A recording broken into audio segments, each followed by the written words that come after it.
بسم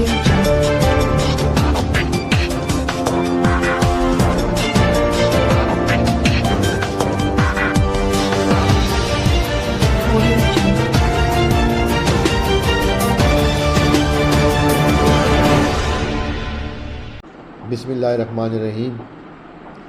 professor doctor اعظم مشتاق۔ دیکھیں، جو دمہ ہے اس کے بارے میں بہت سارے فالس خیالات یا فالس بیلیف یا غلط خیالات اور خدشات ہیں جو وقتاً فوقتاً ویڈیوز میں بتائے تو ہیں دمہ کے ساتھ، لیکن علیحدہ سے اس میں نے آج یہ کاوش کی کہ میں ذکر کروں۔ ایک تو جو دمہ ہے وہ ایک سوزشی بیماری ہے نالیوں کی، اور یہ اندر ہی اندر نالیوں میں سوزش چلتی رہتی ہے۔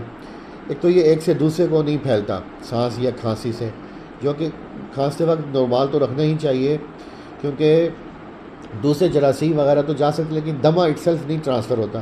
یہ وراثتی طور پہ ہوتا ہے، الرجی اس بعد بندے کے خون میں ہوتی ہے، ماں باپ دادا پردادا سے آئی ہوتی ہے، اور اکثر لوگ کہتے ہیں کہ جی ہماری فیملی میں تو نہیں ہے۔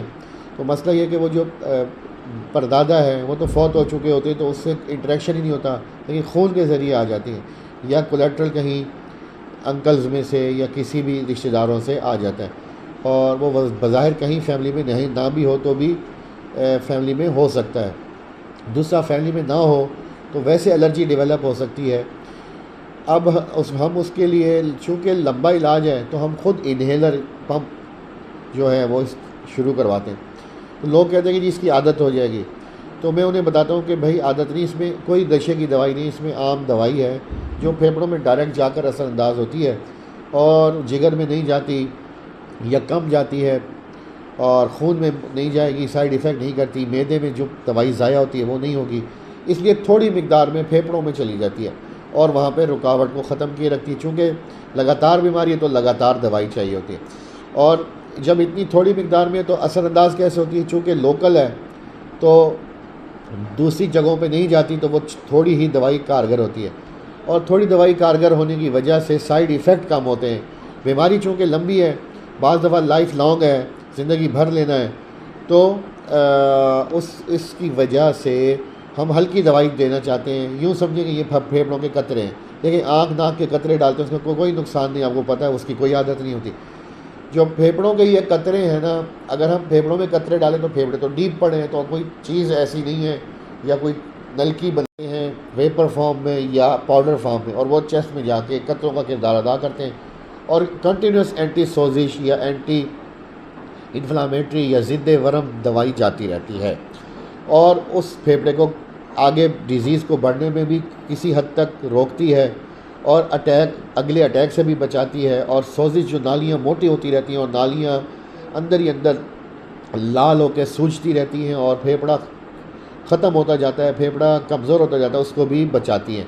تو ایک تو یہ بات ہو گئی۔ دوسرا یہ کہ یہ کوئی آخری علاج نہیں ہے۔ لوگ سمجھتے ہیں کہ یہ تو اس وقت لگاتے ہیں جب آخری علاج ہو، اور اس کے علاوہ پھر کوئی علاج نہیں ہے۔ ایسا بالکل نہیں ہے، اس کا سٹارٹ کا علاج بھی ایسا ہی ہے۔ انہیلر بہت بہتر ٹیکنیک ہے، اور اس کا یہ کوئی آخری علاج نہیں ہے۔ اور پھر تیسرا یہ کہ مائیں کہتی ہیں کہ ابھی تو بچہ ہے تو اس کو انہیلر نہ لگائیں، تو بچے میں ہی لگانا بہتر ہوتا ہے تاکہ نالیاں پکے نہ، دمہ پکے نہ۔ تو یہ 3-4 باتیں تھیں۔ اس کے علاوہ خوراک، دمہ میں کوئی خاص خوراک سے بہت کم چانس ہے، لیکن کچھ خوراکیں اس کو بڑھا دیتی ہیں، جیسے چاول ہیں، بوتلیں ہیں، کولڈ ڈرنکس ہیں، یہ تو ویسے ہی ہمیں کم کر دینی چاہیے، ختم کر دینی چاہیے۔ تو اس کے علاوہ کچھ لوگوں کو انڈا اور چاول سے پرابلم ہوتی ہے۔ اگر ہر دفعہ آپ کو چاول کھانے سے یا انڈا کھانے سے پرابلم بڑھ جاتا ہے تو پھر اس کو روکیں، ادروائز آپ کھاتے رہ سکتے ہیں۔ مٹی، ڈسٹ، گرد و غبار سے بچنا، کمرے میں سے قالین کو ہٹا دینا، یہ چیزیں، اور پرفیوم، سپرے، خوشبو اور مرچ مسالے کم استعمال کرنا، یہ اس کا مینجمنٹ کا حصہ ہے اور اس کی احتیاطی تدابیر میں شامل ہے۔